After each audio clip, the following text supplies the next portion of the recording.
However, several yards back were Lincoln, Luna, Luann, Maggie, Rusty, and Tom, and Shade. They were nowhere near as athletic as the others. Luann had stitched her side, so Luna wanted to stay next to her, as well as Lincoln and Maggie. Rusty was red in the face, wheezing, but Tom had stayed behind to make sure everyone was all right, while Shade lingered behind them with his hands in his pockets to make sure none of his joints fell out of them. "Run faster!" Lynn shouted at everyone, who was falling behind. "Great idea. Why didn't I think of it?" Shade wanted to say. He was a smartass, but he knew now was not the time to go get smart with Lynn. He knew how good of a fighter she was. Everyone in Royal Woods knew how strong and athletic she was. "Come on, sis, wait up!" Lynn yelled back at her. "We need to stick together." Lynn swore and began to slow down, but Stan didn't wait up, which caused her competitive side to take hold, and she began to run faster. Lincoln managed himself in a video game to calm him down, but he couldn't even imagine the horrors that awaited him. He tried to convince himself that seeing was this video game character what he was seeing, and Dad was just sitting on his sofa in the living room, relaxing in front of the TV, his thumb on the joystick, all except in the game. You didn't see him have much health, and you only have one life to lose. So much for trying to calm myself down. Luann was crying. She kept telling herself to be brave for her sisters. Luna put a hand on her shoulder. "Don't cry," she told her. "We'll be out of there in no time."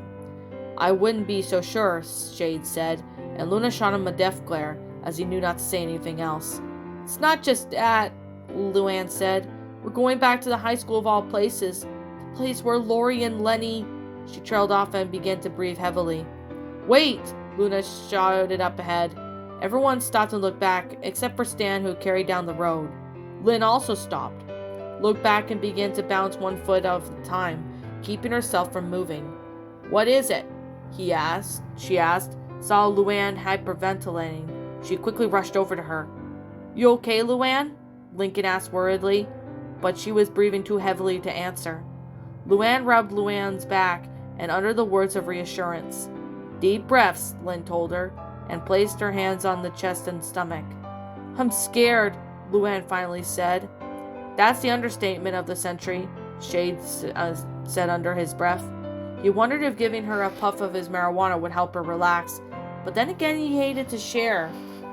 "He looked at me, Luann," Luna told her. Luann hesitantly met her older sister's gaze. As she stared upon the deep brown eyes, she instantly felt safe. "It's okay, we're here for you. We won't let anything happen to you. You're stronger than you realize." Luna began to nod, till Maggie then spoke up. "Luann," she said, which got everyone's attention. "You could do this, I believe you. You are fearless. You got what it takes. I know you and your sisters need you." "Sheesh, get any more cliche lines while you were at it?" Shade thought, as Maggie continued. "Do you remember what I told you when we were in the sewers?" Luann nodded. "Good. Now there is that happy, confident, carefree Luann we love." Luann then wanted to smile, but she couldn't. She was finally calm, however. Meanwhile, Stan was getting further away. He looked back and then swore, and he saw all of them stop to help Luann. He then stopped and gripped his mace tightly, but then quickly took a deep breath. "Calm down. Is she just as scared? We all are," he told himself, then continued towards the high school. They were so close. The adults were moving things around, getting ready for their feast, and at their lead was Fatso, ordering them all around. Dusk was approaching and his mouth was watering as he studied all the kids in the locked cars. He needed something to take his mind off of them. He looked back at the blonde teenage girls and smiled. It was time to get to work too. With Lana and Lola's face buried against Lucy, they watched the adults scuffled around. "What are they doing?" with a shaky voice. "I don't know," Lucy answered. "What the heck is going on?" He pointed. The big fat adult was now standing in front of a girl, performing something in him. "Gross!" Grace said. Lucy was stunned. She couldn't believe what she was seeing. The more she looked, the girl who looked more doing the deed, more she began to recognize the back of her head and outfit. "No," she thought, "it can't be." quickly tore her eyes away from the revolting sight, trying to put her head against her sister's, trying her best not to vomit. Everyone's heart skipped a beat when the high school came into view. There it is, Stan said to no one in particular. Now what? Shades asked. Now you tell us where you saw our younger siblings, dingus. Shade was hesitant, but they had come this far. He kept telling them this is what he wanted, and they had to get closer. If I remember correctly, they were put in some gray minivan. Stan then looked. They all crept closer at the weapons at the ready. Everyone's heart was beating at some rate, and they were practically in sync. They were all in the school's parking lot when Tom spoke up. Hold on, I brought some binoculars. Let me take a look. He stood on the car's bumpers and peered through them. Scanning through the area, he saw the adults moving sticks, flammable tanks, and other random objects around. They got gas and propane tanks everywhere. We need to be very careful. Shade cursed himself for getting to mention them. Tom then continued to look and saw the huge adult standing with his heads on his hips and an affected teenage girl. Whoa, that big fat grown-up was just standing there watching everyone. Appears to be, oh my lord. Tom instantly tore the binoculars away from his face and began to gag. What is it? Everyone began to ask. You don't want to know, he told them. No one had pressed him. Sheepishly, the binoculars were put back to his eyes and he searched some more. Wait, I see some kids. They're alive, but they're in a red sedan, and they don't look like they have our kids. Are there other kids? Ethan asked. We'll have to rescue them too. We'll worry about them after we save our kids first, Stan told him. Ethan wanted to say something but couldn't. Tom finally spotted the gray minivan. I see them, he said, trying his best not to shout. Really, where? Stan asked, stepping into the bumper, and as well as taking the binoculars from Tom. There, see them? Stan followed his finger and spotted them. He took a sharp intake of his breath and began to shake.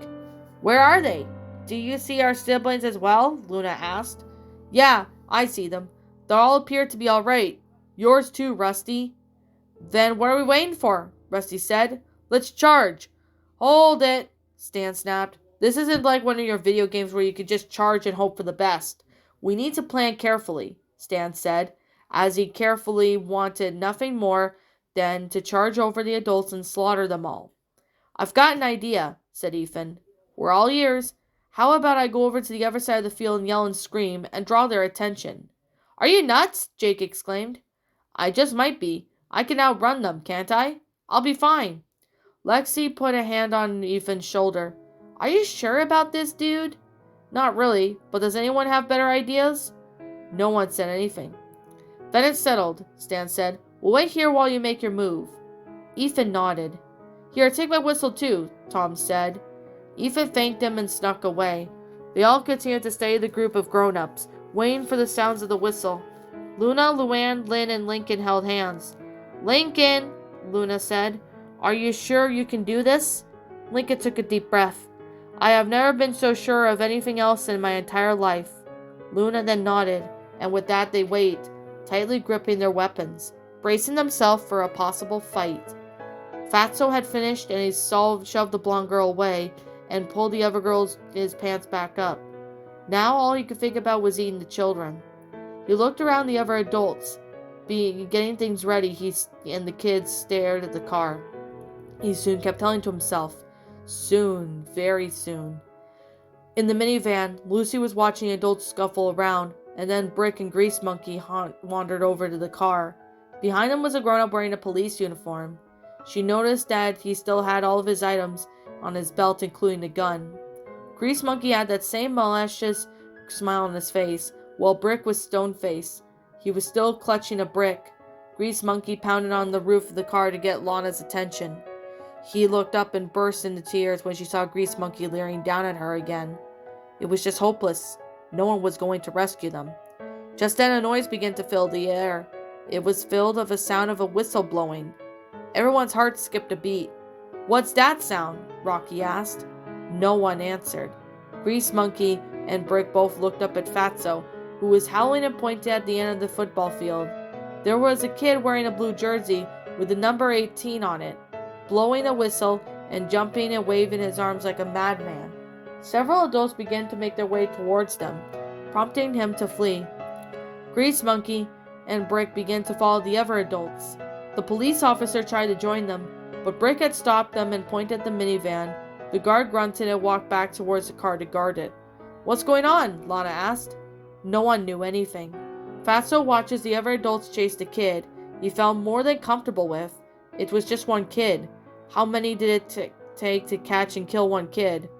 With his stomach rumbled sounded like a distant thunder. They needed to get started on the cookout. He ordered a few remaining adults to also start putting together a fire, but none of them knew how. He growled, using whatever little memory he had to try to figure things out. One of the adults began banging on one of the tanks with a hammer, but Fatso howled at them and he stopped. He continued to fish his thoughts for information. Fire. Fire. You just need sticks, gas, propane, and what else was he missing? Sparks.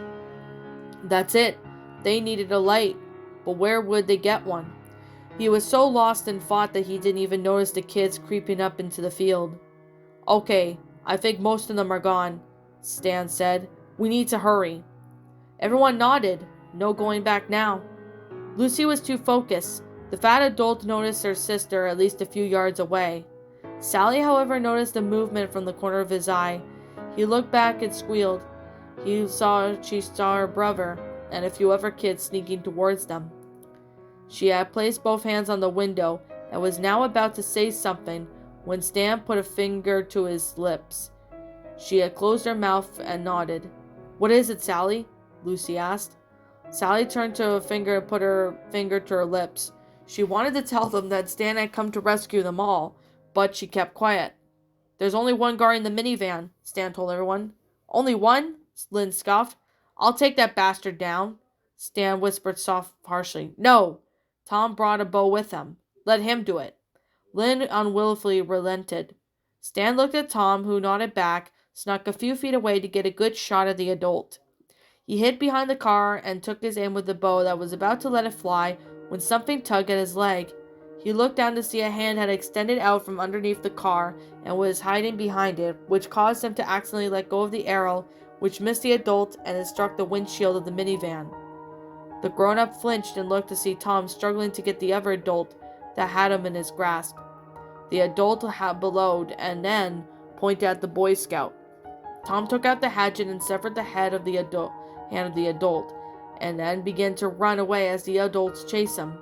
The officer, however, stood guard in front of the minivan. "Shit, Tom's been discovered," Stan said. "Fuck this." Lynn shot up and made her way towards the minivan. "Lynn!" Everyone all cried at once. Lynn ignored them and rushed towards the adult. She was fast like a ninja. She didn't have time to blink as Lynn jumped and smashed a mace in his face. The adult went down instantly. Lucy, Lana, and Lola's hearts jumped for joy when they saw their older sister. They didn't care if they just seen the adult's face caved in. "Lynn, did you miss me?" she asked them. Unfortunately, the younger lad's cries of joy got the attention of the remaining adults. They all looked to see Lynn smashing the window to get the minivan open.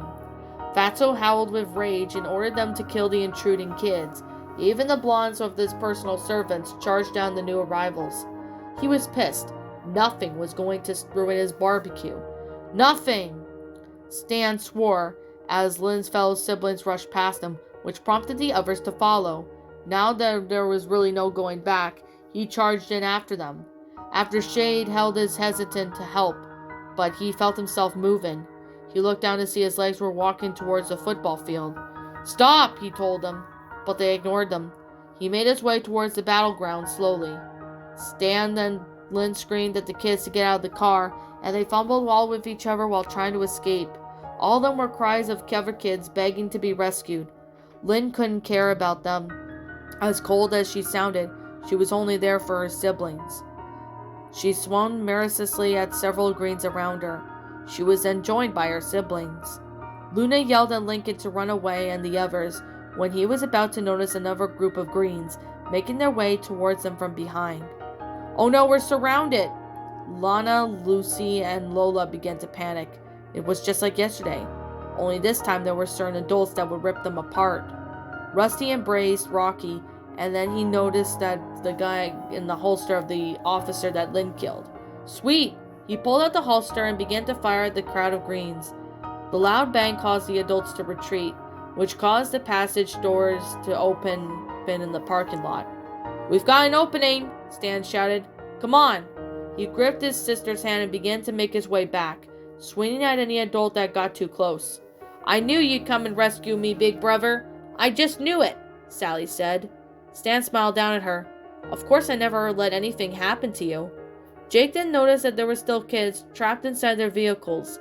He went over to Lexi and then told her to smash the windows of the other cars, and she did just that. She helped the other kids out of the cars, and then she noticed that Rusty was firing too close to the pile of gas and propane tanks that lowered over the field. "Yeah, how do you like that?" Rusty shouted as he continued to fire into the crowd. Lincoln then shouted at his friend to run as Rocky tugged his older brother's shirt, beginning to get him to stop, but he had bloodlust. "See what happens when you mess with Rusty's spokes?" "Stop it, kid," Jake shouted. "The tanks!" "You're welcome," Rusty said to him. He fired one last shot, which was the sound of something banging on metal. Then a small fire appeared right next to a large pile of tanks. Everyone noticed the fire at once. "Holy Halifax, Batman!" Shade cried, began making his way through the metal gay maze of cars, away from the impeding destruction. Lincoln grabbed onto one of his little sisters, and they began to run as fast as they could. His older sisters were following suit. He was suddenly back to day one, running away from the rampaging grown-ups with his sisters. Lincoln looked down at the ground, watching his step, making sure that he didn't trip. Suddenly, before he knew it, a harsh vibration traveled through the entire body, and a scorching sensation filled the back of him. He couldn't hear anything, and he was running faster than he ever had before. He was gliding.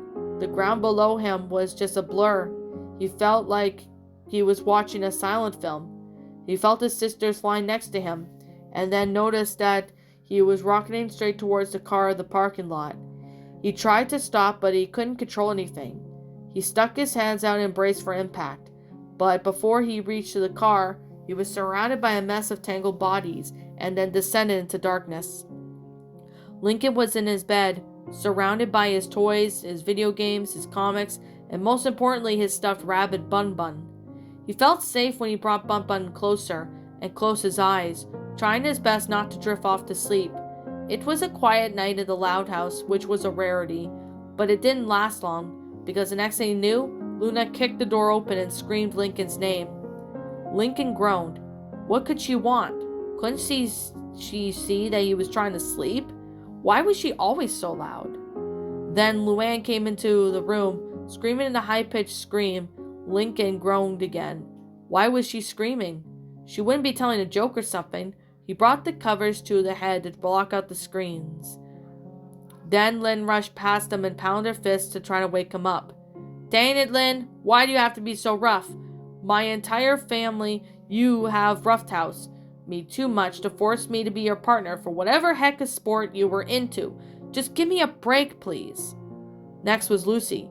She was normally quiet and she was shouting, but she was worried for Lincoln. She was always the quiet one, emotionless one, the black sheep.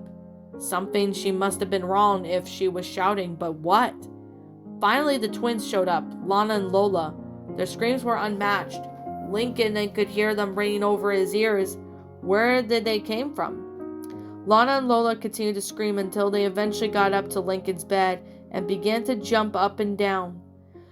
Lincoln sighed. He wished Lori were there to sort the siblings out. Come to think of it, where was Lori? He hadn't seen her in a while. The same with Lenny. Last time he saw them was when he hopped out of Vanzilla to go to school, and when he noticed that Lisa and Lily were also absent. It was weird not having the whole family with them. Even more than half of them were in this room. Then why would the rest be?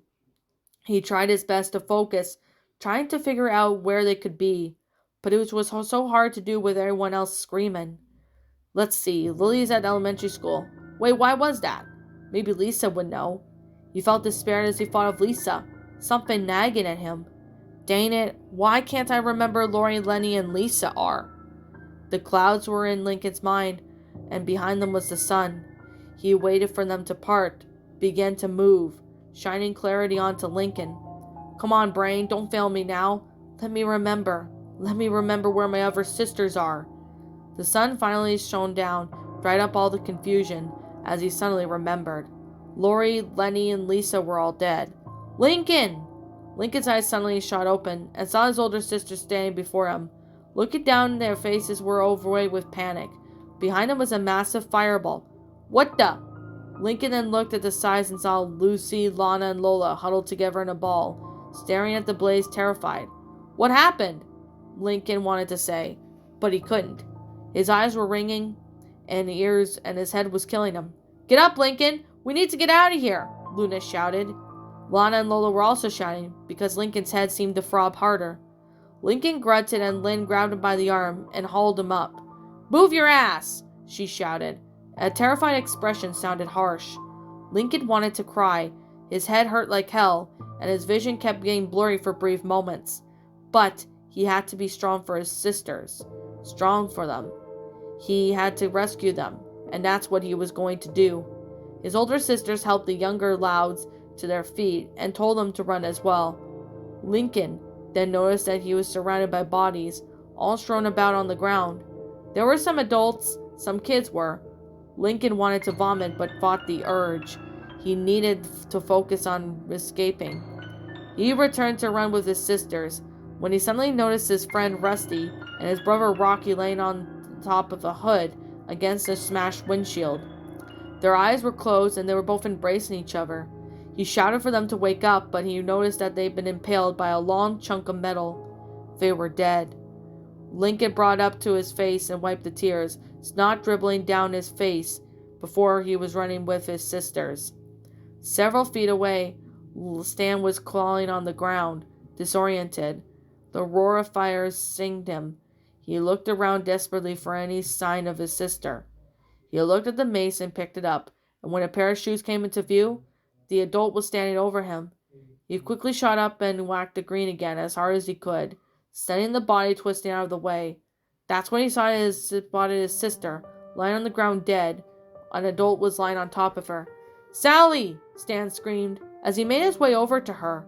He knelt down beside her body and shook her. Wake up, please! Her eyes began to open slowly. Big brother? Her voice was tiny and soft. Stan was flooded with relief and stroked her head. She then began to whimper. It hurts. I'm cold. I can see Mom and Dad and Sammy. Everything's gonna be okay. Hey, Stan said, as he began to drag her body from that lay on top of her. Your big brother's here. You're safe. I'm never going to let anything happen to you.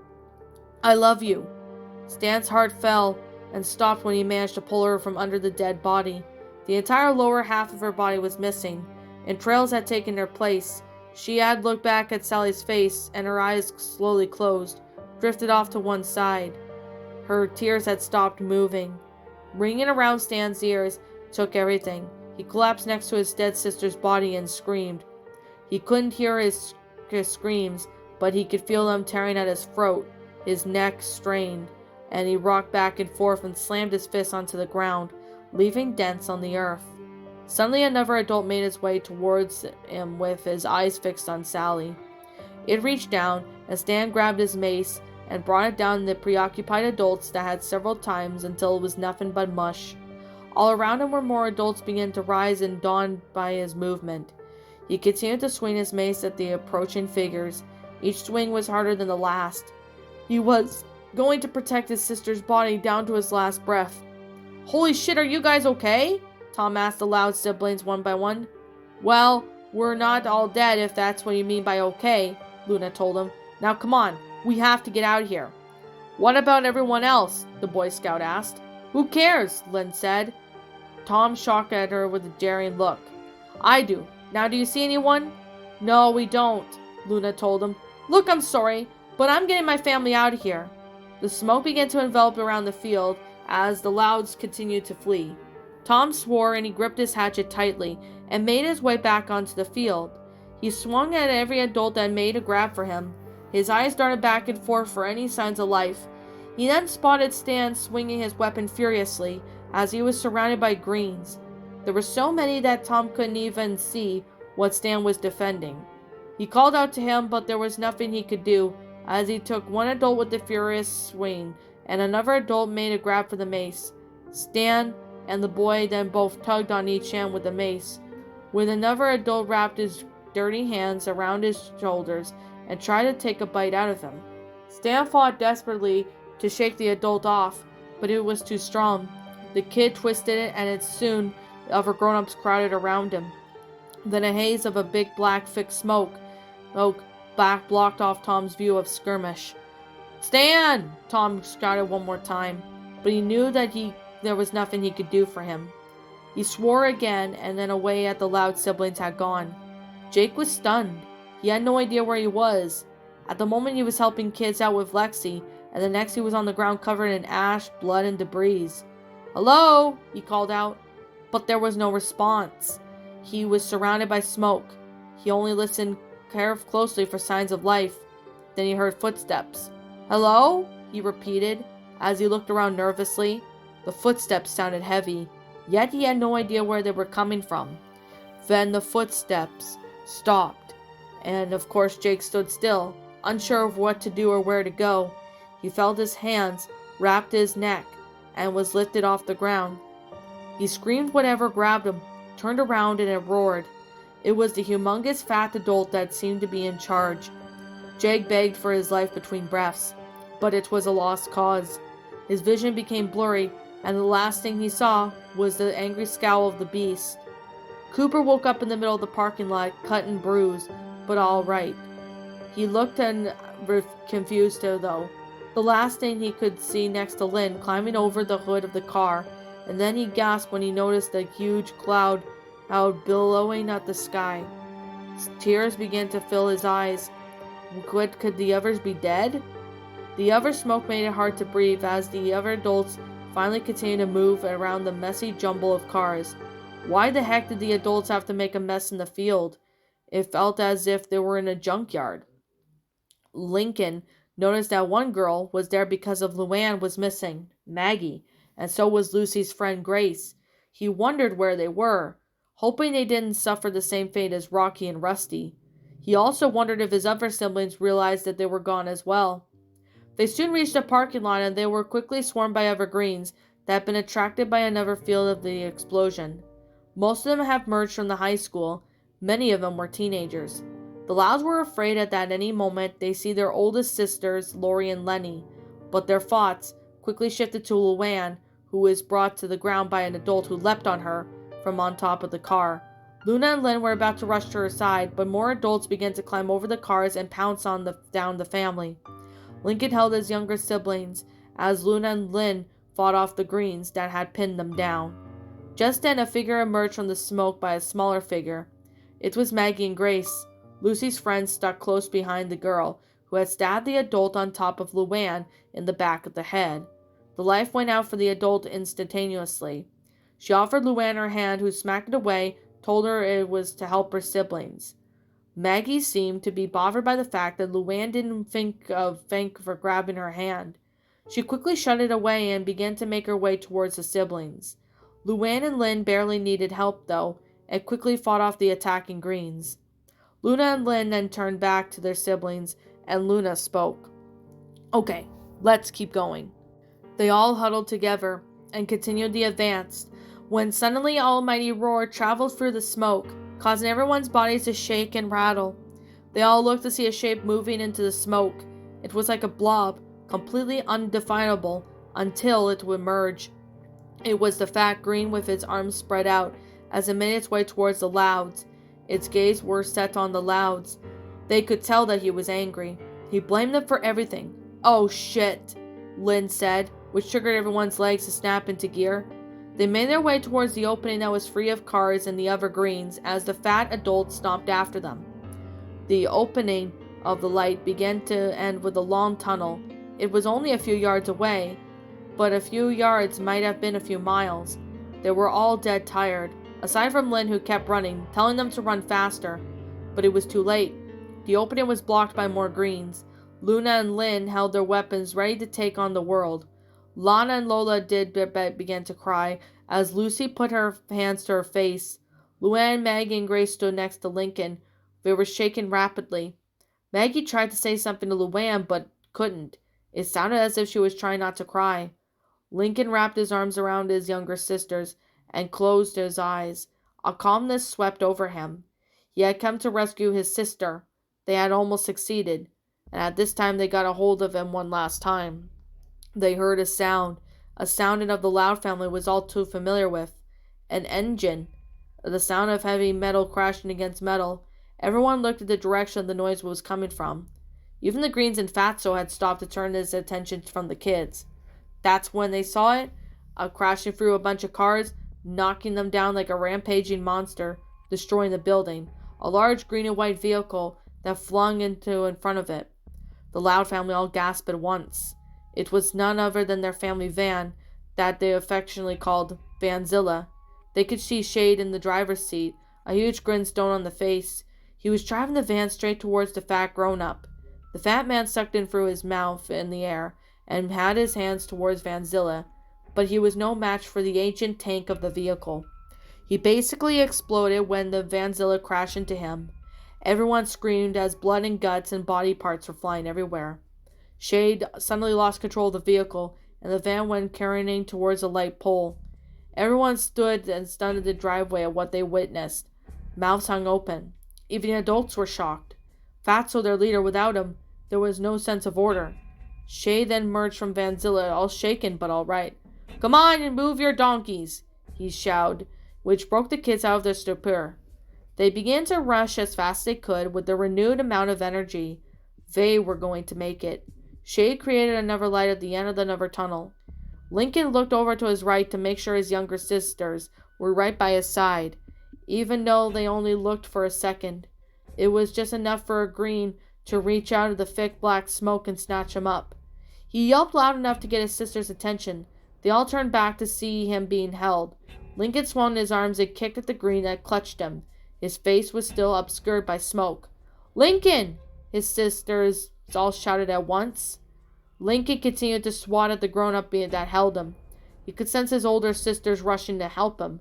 Suddenly the figure that stepped up in front of the smoke, which gave Lincoln a chance of good luck. Lincoln felt the energy drain out of him as he stopped struggling and stared into the cold, lifeless eyes of his sister Lori. Now he was crying.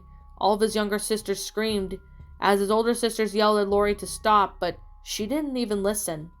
None of the sisters in order could around him when she was alive, so there was no way she'd be able to listen to them in death. "Lori?" Lincoln spoke. She then brought Lincoln closer and opened her mouth to reveal dirty, rotten, blood-stained teeth. Lincoln's eyes closed as he had no energy to fight back. That's when Lincoln's older sister slammed into Lori's at once, causing her to drop the young loud. "Stop! Don't!" Lincoln yelled as Luann dragged him away. His sisters didn't need to be told twice. Luna and Lynn just shouted and waved their weapons around madly to try and frighten Lori away. The eldest Louds then darted back and forth as if she were trying to decide which to attack. Lincoln broke away from Luann. "Lori!" he shouted louder than he ever had before. It caused all of his sisters to stop shouting. He looked at the direction. Even Luna and Lynn looked at him from their peripherals. Lincoln's lips quivered as he searched for something to say. The fond memories of Lori raced through his mind, ending the day when he hopped out of Vanzilla a few hours before the blast. He suddenly remembered the thing that he wished he would have told her.